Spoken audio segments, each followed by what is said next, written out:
audio jungle.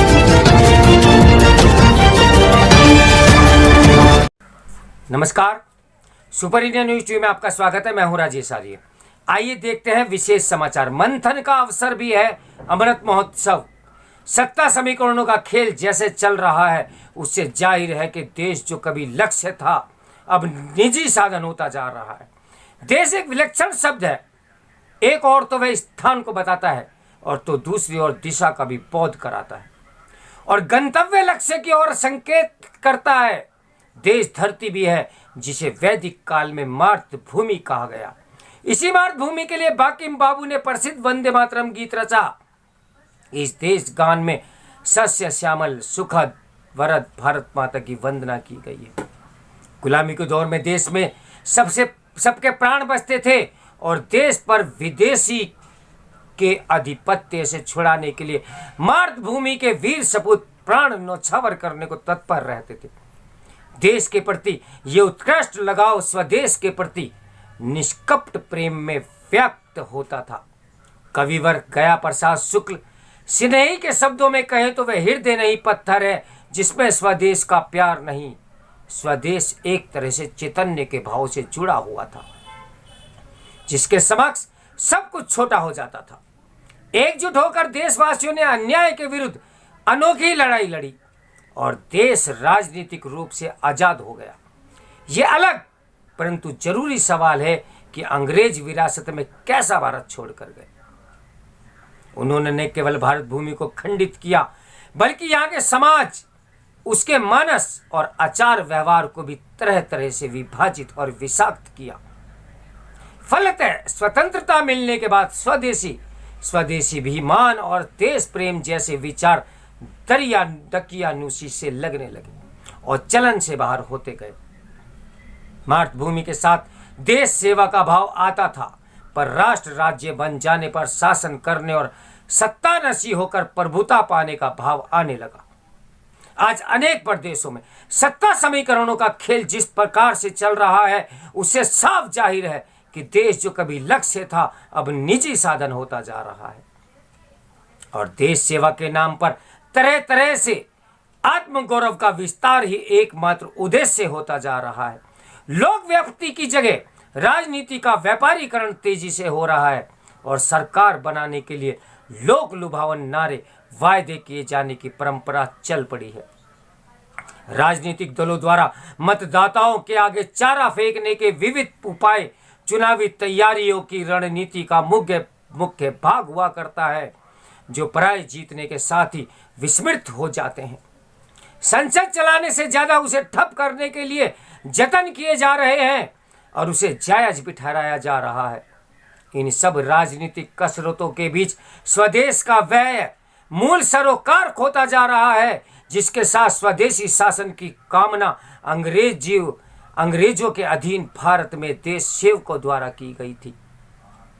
Bharat की आजादी का अमृत महोत्सव हर भारतीय के लिए जहां गर्व का क्षण है, वहीं आत्मनिरीक्षण का अवसर भी प्रस्तुत करता है। लगभग 2 सदियों लंबे अंग्रेजों के औपनिवेशिक परिवेश ने भारत की जीवन पद्धति को शिक्षा, कानून, शासन व्यवस्था के माध्यम से इस प्रकार आक्रांत किया था कि देश का आत्मबोध निरंतर क्षीण होता गया। इसके फलस्वरूप हम एक पराई दृष्टि से स्वयं को और दुनिया को भी देखने के लिए अभ्यस्त होते गए। उधार किए गए विचार के सहारे बनी यथार्थ की समझ और उसके मूल्यांकन की कसौटी ज्ञान विज्ञान में नवाचार और आचरण की उपयुक्ति के मार्ग में आड़े आती रही और राजनीतिक दृष्टि से एक स्वतंत्र देश होने पर भी देश को मानसिक बेड़ियों से मुक्ति न मिल सकी। नए भारत के लिए नीति निर्माण और योजना की चर्चा के दौरान महात्मा गांधी वास्तविक अर्थ में अप्रासंगिक हो गए और उनके सामाजिक, राजनीतिक, शैक्षिक और आर्थिक विचार सिर्फ ऐतिहासिक रुचि के बनकर रह गए। विकास में पश्चिम हमसे आगे था और हमें वैसा ही बनना था, वह भी फौरन से बेहतर। परिणाम हर क्षेत्र में पश्चिम की नकल और उधारी की भरमार हो गई है। आज 3/4 सदी बीतने पर हम देश को जहां खड़ा पा रहे हैं और जिन समस्याओं से जूझ रहे हैं, वह स्थिति यदि कुछ क्षेत्रों में गर्व का अनुभव कराती है तो अनेक क्षेत्रों में असफलता और हीनता का भी एहसास कराती है। आज हर कोई यह अनुभव कर रहा है कि गरीबी, बेरोजगारी, आर्थिक और अन्य अपराध, विभिन्न प्रकार के भेदभाव, घर और बाहर फैलती हिंसा, पारंपरिक अविश्वास, निजी और सामाजिक जीवन में नैतिक मूल्यों के स्खलन की घटनाएं जिस तरह बढ़ रही हैं, वे आम आदमी की जीवनचर्या को निरंतर असहज और पीड़ादायी बनाती जा रही हैं।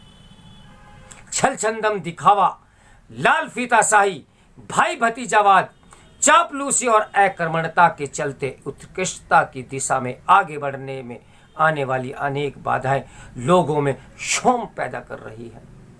वर्तमान की उपलब्धियों और सीमाओं को ध्यान में रखकर देश के भविष्य पर विचार करते समय हमारा ध्यान देश की सशक्त और आत्मनिर्भर बनाने पर जाता है।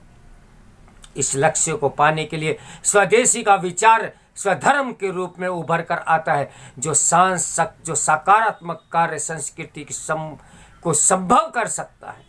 स्वदेशी को अपनाते हुए हम अपने निकट के संसाधनों के उपयोग पर ध्यान देते हैं और परिस्थिति की सीमाओं का सम्मान करते हैं। इससे स्थानीय व्यवस्था तो सुदृढ़ करने में मदद मिलती है, सत्ता का विकेंद्रीकरण होता है और सामान्य जन को समृद्ध होने का अवसर भी उपलब्ध होता है। इससे रोजगार के अवसर भी बढ़ते हैं और विस्थापन तथा पलायन की विकराल होती समस्या का समाधान भी मिलता है। इन सबसे ऊपर प्रकृति, पर्यावरण के अंधाधुंध शोषण और दोहन की वैश्विक चुनौती का निदान भी स्वदेशी की राह पर चलकर ही मिल सकेगा। स्वदेशी की दृष्टि से अंगीकार करने से ही भारत अपनी समस्याओं का सफलतापूर्वक समाधान कर सकेगा। लेखक है पूर्व प्रोफेसर एवं कुलपति गिरीश्वर मिश्रा। तो मेरे साथ बने रहिए सुपर इंडिया न्यूज़ टीवी की ब्रेकिंग न्यूज़ के लिए। नमस्कार, मैं हूँ राजेश आर्य।